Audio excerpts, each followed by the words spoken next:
event February 9th at the Santa Casino, Bethlehem, Pennsylvania. What's that feel like, man? You about to headline your first card, like. You know, it's a blessing, but at the same time, I look at it as another fight. You know, another step to get to where I need to be at. But overall, you know, it's a blessing, man. It's a blessing. Yeah. Has it been like any different kind of approach to the fight, knowing that, you know, it's the main event? Like, are more people calling you, trying to get tickets and everything? Yeah. You know, in terms of that, yeah, people, you know, more people want to attend. More people, you know, basically saying they're going to tune in if they can't make it. But more than anything, for me, it's more on me mentally. You know what I mean? Like, it's a big opportunity.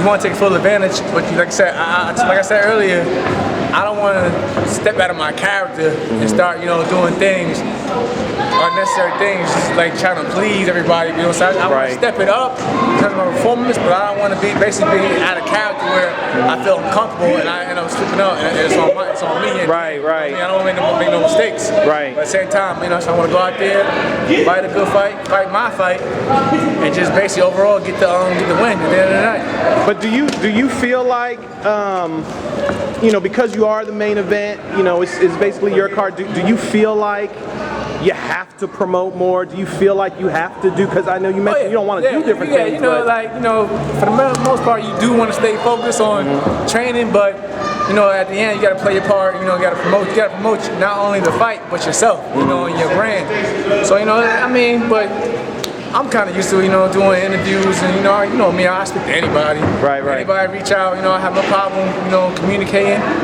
At the end of the day, I'm just the same, you know, same man, just doing a little bit more on my part.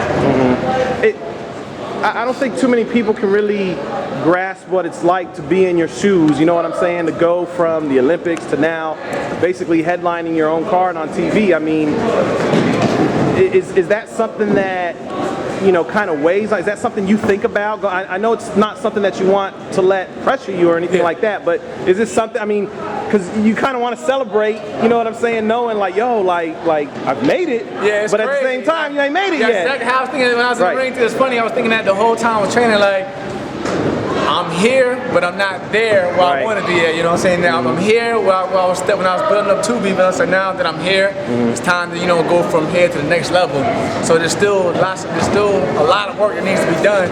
But at the same time, I'm just taking it one day at a time. You know, not putting too much pressure on myself. You know, just taking it. I'm taking it all in, but I'm just, you know, keeping my I'm level-headed. But like I said, when I think, like you said, when I think back from, you know, the Olympics, because I mean, like I'm an honest guy. Like, you know, a lot of people didn't really expect me to do much after the games. You know what I'm saying? They were still debating to see if I was going to stick with my military career, and if I did turn pro, how far I would go as a pro and how well I succeed. But I look at it, I must be doing something right, because, you know, Al gave me the call and was like, you know, I'm putting you on this card, and you know, you're going to be headlining. So I was surprised then, but I took it as, you know, somebody actually sees the good in what I do. So, you know, I'm not going to blow the opportunity. I'm going to take full advantage of it, but I'm going to do things the right way. You know, it's time to start building my character, let people know who I am, and just go from there. Does that kind of let you know, like, where you're at as far as, you know, your career is concerned? I mean, you're, what, 14-0 now or something like that? Yeah. Now you're on TV. Does that mean that there's going to be a title shot here in the near future? That's the plan. That's the plan. You know, like I spoke with Al, we're just taking it one fight at a time to basically push me up in the rankings. You know, so I'm taking this fight. And actually, I wanted to fight another undefeated fighter, Renato Ojeda, but you know, 17-0, kid from Puerto Rico. But they basically turned the fight down. Oh wow! Well, yeah, like, I couldn't believe myself. You know, he's ranked ahead of me, but you know, I was so motivated. You know, I wanted to basically test myself. But you know, business is business. Things happen. I don't know exactly why I turned the fight down, but you know, now we got this fight. We're still a decent fight. You know, kid supposed to be a big, you know, knockout artist. He got more knockouts than I got fights. So things like that motivate me. So you know, I look at it as people. You know, the people want to see type of fights. You know what I mean? They want to see a fight where you basically put yourself at it's a risky fight. You know, even though it's a fight that I know I can win, but you know, some people like, you know, yeah, Mel can win this fight, but you know, you gotta be careful. You know, I want those type of fights. You know, and those are fights that people want to see. So you know, I look at it as this is just the beginning. You know, it's not gonna get any easier. So I just keep it's all about progress. I'm just gonna just keep stepping it up. You know, you actually hit me up on Twitter when I think you announced the fight, and I mean, I don't even know if the opponent's name matters as far as you're concerned, because you kind of said, you know, I'm gonna be knocking him out anyway. But fight's a fight. well, when you do like game plan for an opponent, like do you focus on what they do good, what they do bad, or do you just worry more about what you're gonna do inside the ring? I focus on everything, man. Like I'm old school. I believe in the old school method. Like I will sit down there, like every day, I will sit there and do some tape study.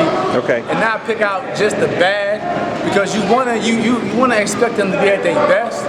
So I look at both good and bad. Like, you know, in terms of bad, like let me see the flaws he makes that I can count him on. And then on the other flip side, the good things, let me see, you know, what's he good at, what's his favorite weapon, you know, basically so I can like, you know, work ahead and take that away from him. You know, like he has a good hook. Okay, let's figure out a way to take that hook away from him. You know what I mean? And then on the back, you know, on the flip side, like also, you know, keeps his chin in the air. Okay, let's set this up where I know he's gonna bait for it, and then, you know, count off that.